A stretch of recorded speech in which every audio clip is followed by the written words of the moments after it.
So hello guys, मैं रवि एक बार फिर से स्वागत करता हूँ आप सभी का आज के इस नए वीडियो में। तो गाइस, आज हम बहुत ही इम्पोर्टेंट औजार के बारे में जानने वाले हैं, जो कि जानना आपके लिए बहुत ही इम्पोर्टेंट है।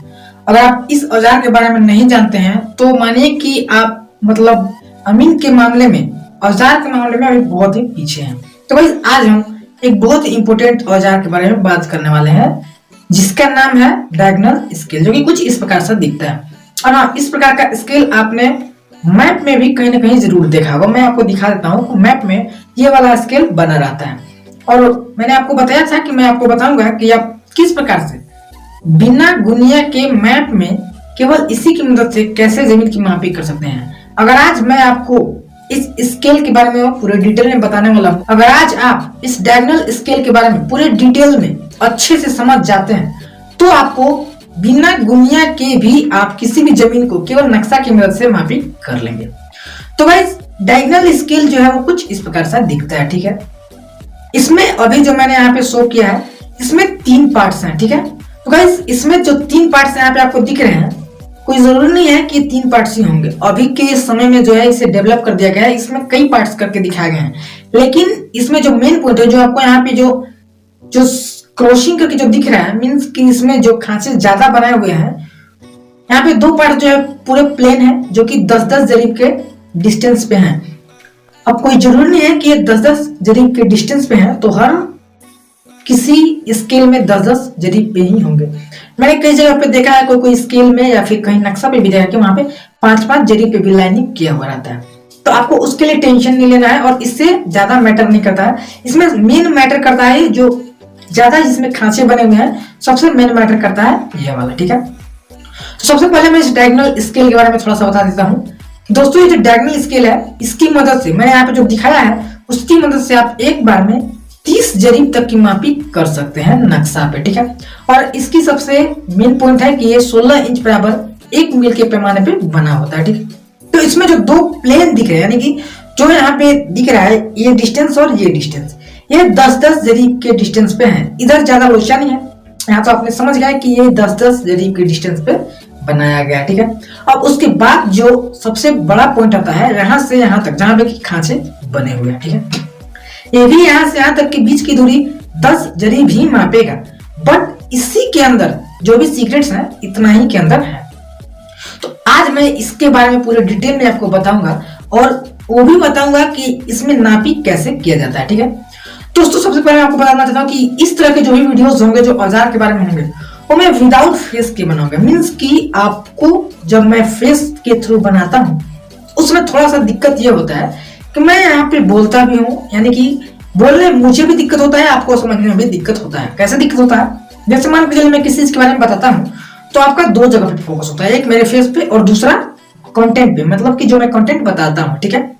इसी वजह से मैं इस तरह के जो भी औजार होंगे, या फिर औजार से रिलेटेड जो भी होंगे, या फिर कुछ क्वेश्चंस वैसे होंगे जो कि थोड़े डिफरेंस होंगे, उसमें मैं फेस का यूज थोड़ा कम करूंगा। क्योंकि होता क्या है कि जब मैं क्वेश्चन बताऊंगा, तो उस वक्त आपका जो फोकस है वो डायरेक्ट क्वेश्चन पे होगा। मतलब कि मैं जहां पे आपका फोकस करना चाहूंगा, जिस क्वेश्चन पे आपका फोकस सिर्फ और सिर्फ उस पर रहेगा। तो इसीलिए आज मैं आपको इसे पूरे डिटेल में बताऊंगा, बट फेस के थ्रू नहीं, डायरेक्ट बताऊंगा।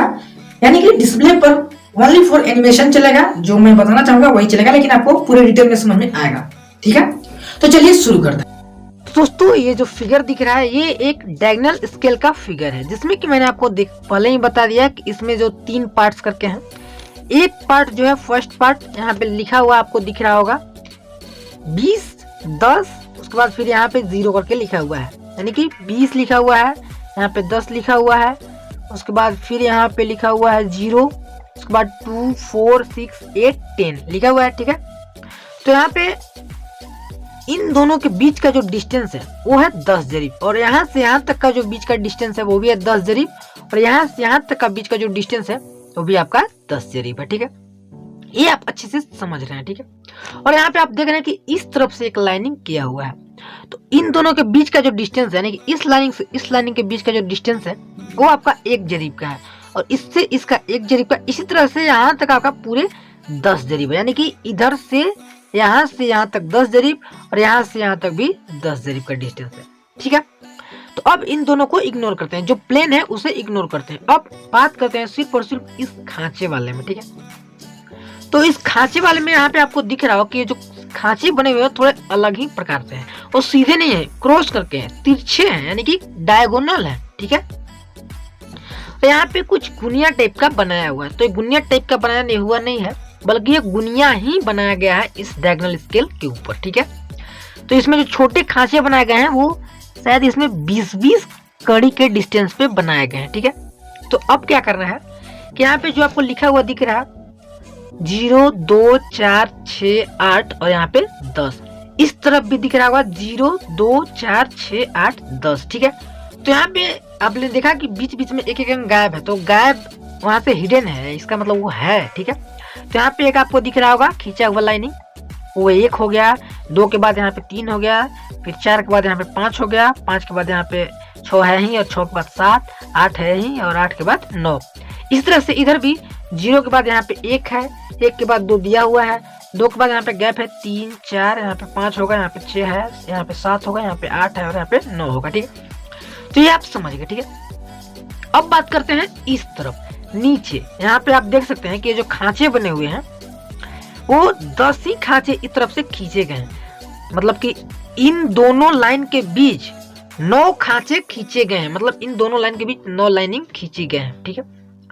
तो यहाँ से यहाँ तक यानी कि एक लाइन से दूसरे लाइन के बीच की दूरी जो है इस छोर पे 1 जरीब है, ठीक है। ध्यान से समझिएगा, क्योंकि अगर आप इसे अच्छे से नहीं समझिएगा तो आप फंस जाइएगा, कहीं भी किसी को भी आप डुबा सकते हैं, ठीक है, और खुद भी डूब सकते हैं। इसलिए इसे एकदम पूरी फोकस से समझिएगा। अगर आपको समझ में न आए आप बार बार कमेंट कीजिएगा, मैं उसे बार बार समझाऊंगा, दोबारा वीडियो बनाऊंगा। बट इसे आप पूरे अच्छे से नहीं समझिएगा तो आप कभी भी इसका उपयोग मत कीजिएगा, वरना कहीं भी गड़बड़ हो सकता है, ठीक है। तो पहले बारीकी से समझ लीजिए, ठीक है। तो ये तो आप समझ गए हैं कि ये जो डिस्टेंस है वो आपका एक एक जरीब के ऊपर एक एक जरीब का है, ठीक है। अब इससे ऊपर चढ़ते हैं, यानी कि इससे ऊपर यहाँ पे 0 के बाद जो 1 है यहाँ पे आते हैं, ठीक है। दिख नहीं रहा है लेकिन यहाँ पे 1 होता है, ठीक है। तो अब यहाँ पे इस तरफ से देखते हैं, ठीक है। इस तरफ से जब हम यहाँ पे आते हैं इस साइड से, तो यहाँ पे जब हम आते हैं तो यहाँ पे जो छोटा सा कटा हुआ है यही आपका 10 कड़ी है, ठीक है। ये आप सोच रहे हो कि कहाँ से है, तो यहाँ देखिए, यहाँ पे जो गुनिया का जो सिंबल बना हुआ है ना, यहाँ से जब इसको सीधा यहाँ पे अगर आप मापी करिएगा, यानी कि यहाँ पे कोई सीधा स्केल लीजिए, यहाँ पे जो छोटा सा कटा हुआ है वो 10 कड़ी के बराबर कटा हुआ है, ठीक है। तो यहाँ पे आपका 10 कड़ी होगा, तो यहाँ से यहाँ तक का आपका डिस्टेंस हो जाएगा 1 जरीब 10 कड़ी, यानी कि 110 कड़ी, ठीक है। उसी प्रकार से इस तरफ आ जाते हैं, इस तरफ यहाँ से यहाँ तक का आपका जो दूरी है वो घट रहा है, तो यहाँ से यहाँ तक का आपका हो जाएगा 90 कड़ी, ठीक है। आप समझ रहे हैं कि यहाँ से यहाँ तक 90 कड़ी हो जाएगा। पूरे ध्यान से देखिएगा तभी आपको समझ में आ पाएगा, वरना बहुत दिक्कत हो जाएगी, आप कहीं फंस सकते हैं, ठीक है। तो यहाँ से यहाँ तक जो है वो 90 कड़ी है, और इस छोर पे यहाँ पे 10 कड़ी है। आपने गुनिया में भी देखा, गुनिया में ऑपोजिट साइड चलता है, एक तरफ 10 लीजिएगा दूसरी तरफ 90 ही होगा, ये बात सही है। तो यहाँ पे 90 होगा, यहाँ पे 10 होगा, ठीक है। ये आपको अच्छे से समझ में आ गया होगा। अब थोड़ा सा ऊपर बढ़ते हैं, तो यहाँ पे आते हैं इस नंबर पे, यानी कि 2 नंबर वाले पे। 2 नंबर वाले पर जब हम आते हैं तो यहाँ से यहाँ तक की दूरी आपका हो जाता है 1 जरीब 20 कड़ी, 1 जरीब 20 कड़ी, यानी कि 120 कड़ी, ठीक है। तो यहाँ से यहाँ तक का 120 कड़ी हो जा रहा है। कैसे हो रहा है आपको देखना है, तो आपको यहाँ पे गुनिया दिया हुआ है, इसकी अगर आप सीधाई लीजिएगा तो आपका 1 जरीब 20 कड़ी पर ही जाकर के मैच होगा, ठीक है। ये समझ में आ गया होगा। अब आ जाते हैं इस तरफ, तो गाइस इस तरफ यहाँ से यहाँ तक का जो डिस्टेंस है वो है आपका 80 कड़ी, ठीक है। यहाँ से यहाँ तक का डिस्टेंस 80 कड़ी है, और यहाँ पे मैंने बताया आपको 20 कड़ी, और यहाँ से यहाँ तक का 120 कड़ी, ठीक है। दोस्तों ये समझ में आ गया होगा। अभी पूरा समझ लीजिएगा, उसके बाद आपको समझ में आएगा कि मैं आपको क्या बताना चाह रहा हूँ। पहले मैं आपको छोटा छोटा पॉइंट है वो आपको बता देना चाहता हूँ। उसी तरह से यहाँ से यहाँ तक का जो डिस्टेंस है वो है आपका 30 कड़ी, यहाँ से यहाँ तक का 40 कड़ी, यहाँ से यहाँ तक का 50 कड़ी, यहाँ से यहाँ तक का आपका 60, यहाँ से यहाँ 70, यहाँ से यहाँ 80, यहाँ से यहाँ 90 और यहाँ से यहाँ 100, फिर आपका 1 जरीब पे जाकर के पहुंच गया, ठीक है। उसी प्रकार से आप इस तरफ जब चलिएगा, यहाँ से यहाँ चलिएगा तो ये आपका घट जाएगा, यानी कि यहाँ से यहाँ तक आपका हो जाएगा 70 कड़ी, ठीक है। 70 कड़ी यहाँ पे हो जाएगा। उसके बाद आप यहाँ से यहाँ चलिएगा तो ये 60 हो जाएगा, यहाँ से यहाँ चलिएगा 50 हो जाएगा, यहाँ से यहाँ नापी करिएगा तो आपका 40 हो जाएगा, और यहाँ से यहाँ कीजिएगा 30, यहाँ से यहाँ 20 और यहाँ से यहाँ 10। ठीक है, तो दोस्तों ये आपको समझ में आ गया। ये जो दोनों पतले यहाँ पे क्रॉसिंग है ना, सबसे मेन मैटर इसी में है। इसी में छोटी मापी दी हुई है, यानी कि 10 कड़ी, 20 कड़ी, 30 कड़ी, 40 कड़ी, 50 कड़ी, 60 कड़ी, 70 कड़ी, 80 कड़ी, 90 कड़ी इसमें और इसमें ही दिया हुआ है। अब ये दोनों तरफ है, तो इसको कैसे मापी करना है ये थोड़ा सा समझ लीजिए। अब जो मेन पॉइंट था वो मैंने आपको बता दिया, सबसे मेन पॉइंट यही था। अब बात करते हैं कि इसमें नापी कैसे किया जाता होगा। ठीक है, तो दोस्तों इसमें नापी जो है वो प्रकाल की मदद से किया जाता है।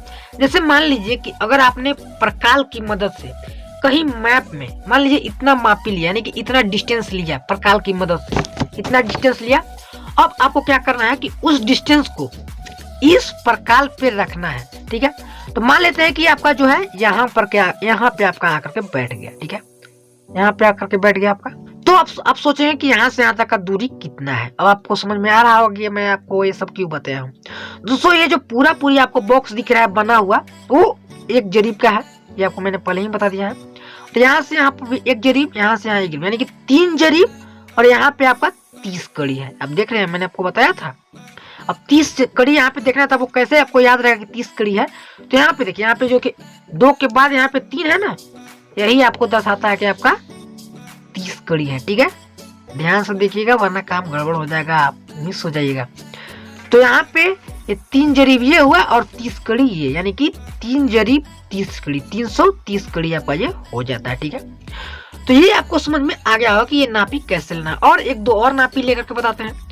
जैसे मान लीजिए कि अगर आपने स्केल इस तरफ लगाया, उसी स्केल को, उसी मापी को इस तरफ लगाया, तो आपका जो है 3 जरीब 30 कड़ी, तो 3 जरीब 30 कड़ी को मापी करिएगा तो आपका यहाँ पे आकर के ये जो है यहाँ पे मैच होगा, यहाँ पे आपका मैच होगा ये यहाँ पे। ठीक है, इसे जब आप चलाइएगा तो आपका यहाँ पे मैच होगा।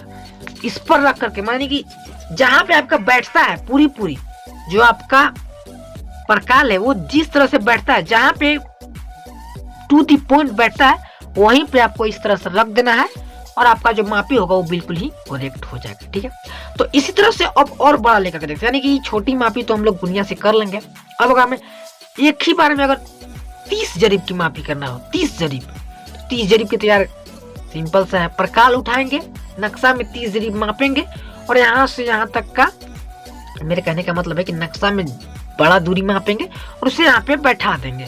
तो सपोज कीजिए कि अगर हमने बहुत बड़ी दूरी ली और यहाँ से लेकर के और आपका जो है से कि यहाँ पे आ जाता है नापी। ठीक है, यहाँ से यहाँ तक आपका नापी अगर आ जाता है तो वो कितना दूरी होगा, तो वो मैं बताता हूँ कितना होगा। ये 10 हो गया, ये 10 हो गया, 20 हो गया। ठीक है, यहाँ से यहाँ तक 20 हो गया, 20 जरीब। और ये आपका कितना हुआ, तो ये इसे देखने के लिए आपको इधर देखना है, यहाँ पे आपका 5 होगा, यानी कि 50 कड़ी ये हो गया, यानी कि 20 जरीब, उसके बाद 50 कड़ी, और उसके बाद यहाँ पे एक जरीब और, 1 2 3 4 5, 20 5 25, 25 जरीब 50 कड़ी आपका यहाँ से यहाँ तक का डिस्टेंस हुआ। ठीक है, तो दोस्तों इसी तरह से आप किसी भी दूरी को मापिएगा, उसके बाद आपको इस पे बैठाना होगा कि कौन से बिंदु पे सही बैठ रहा है। जहां पे क्रॉसिंग है उस बिंदु पे आपका जो प्रकाल है उस बिंदु पे आकर के मिलना चाहिए। जैसे मान कर चलिए, अगर आप सोचें कि यहाँ पे मापी के लिए, तो देख रहे हैं कि यहाँ पे कुछ नहीं, उसी तरह से आपको इसी डिस्टेंस को यहाँ पर ला करके देखना है, घसकाना है। वो जो आपका प्रकाल होगा उसे इस तरह से खिसका करके देखना है कि कहाँ पे मेन बिंदु पे हमारा मैच हो रहा है। जिस बिंदु पे आपका मिलेगा उसी बिंदु से आपका नापी एग्जैक्ट हो पाएगा, वरना नापी नहीं हो पाएगा। ठीक है, एक और नापी लेकर के देखते हैं। जैसे मान कर चलिए कि मैंने यहाँ पे नक्शा पे इस तरह से नापी लिया, तो मेरा नापी इस बिंदु पर आकर के मिलता है। एक छोर इस लाइन पे होना चाहिए और दूसरा छोर इधर, जिस बिंदु पे हमें नापी लेना है, यानी कि एक छोर इस पे, उसके बाद इधर से इसे घसकाते जाएंगे। मान लीजिए यहाँ पे आकर के रुक गया। ठीक है, तो यहाँ पे जब रुका तो हम यहाँ से यहाँ तक अब नापी लेंगे। ठीक है, तो यहाँ से यहाँ तक जब हम नापी लेंगे, जैसे मान लीजिए कि यहाँ से यहाँ तक हम नापी लिए, तो अब हमारा ये नापी कितना होगा, तो हमारा होगा 1 2 3 जरीब, और ये कितना यहाँ पे है 8, 3 जरीब 80 कड़ी ये आपका डिस्टेंस हुआ। ठीक है, तो दोस्तों ये आपको अच्छे से समझ में आ गया होगा, डायगोनल स्केल को यूज करने आपको अच्छे से समझ में आ गया होगा। अगर नहीं भी आया होगा तो आप कमेंट कीजिएगा, मैं आपको पूरी डिटेल में बताऊंगा, दोबारा से बताऊंगा। फिर नहीं समझ में आया फिर आपको एक बार और बताऊंगा। बट इससे जब तक आप पूरी तरह से नहीं समझिएगा तब तक आप इसका उपयोग करने के बारे में बिल्कुल ही मत सोचिएगा, क्योंकि ये बहुत ही ज्यादा डिफरेंस कर सकता है आपकी नापी में। तो आप इसे पहले अच्छे से समझ लीजिएगा। अगर आपको समझ में नहीं आ रहा है तो आप बार बार कमेंट कीजिएगा, मैं आपको दोबारा से वीडियो बनाऊंगा, अच्छे से बनाऊंगा, आपके लिए पर्सनली भी बनाऊंगा। लेकिन जब तक समझ में नहीं आता तब तक आप इस तरह की नापी करने का प्रयास बिल्कुल ही मत कीजिए। तो गाइस डायगोनल स्केल में कुछ यही था। ठीक है, आपको समझ में आ गया होगा, अगर नहीं समझ में आया तो जरूर कमेंट कीजिएगा। तो गाइस आज का इन्फॉर्मेशन आपको कैसा लगा आप कमेंट में बताइएगा। और हाँ, अगर कोई एरर हो तो आप उसे जरूर कमेंट में मेंशन कीजिएगा, ताकि मैं उसे अगले वीडियो में आपके कमेंट सहित उसे पूरी डिटेल में एक्सप्लेन करूं, ताकि आपके अंदर जो भी एरर हो वो पूरी तरह से क्लियर हो जाए। तो गाइस उम्मीद करता हूं कि आपको ये वीडियो पसंद आया होगा। अगर वीडियो पसंद आया हो तो वीडियो को लाइक कीजिएगा। अगर आप मेरे चैनल पर नए तो चैनल को सब्सक्राइब। और हाँ, अगर अभी तक आपने मेरे उस गूगल ड्राइव वाले एक्सेल फाइल को एक्सेस नहीं किया है, यानी कि उसे आपने विजिट नहीं किया, तो आपको नीचे डिस्क्रिप्शन में लिंक मिल गया है, आप उसे जाइए विजिट कीजिए और देखिए, क्योंकि वो बहुत ही कमाल का फॉर्मूला, बहुत ही कमाल का है, जिसमें कि आपको केवल आपके जो भी डेटा है उसे डालना है और आपका जो भी जमीन है उसका मापी करके उसका एरिया, डिसमिल वगैरह सारा कुछ ऑटोमेटिक वो कैलकुलेट कर लेता है। तो गाइस मिलते हैं नेक्स्ट वीडियो में, तब तक के लिए।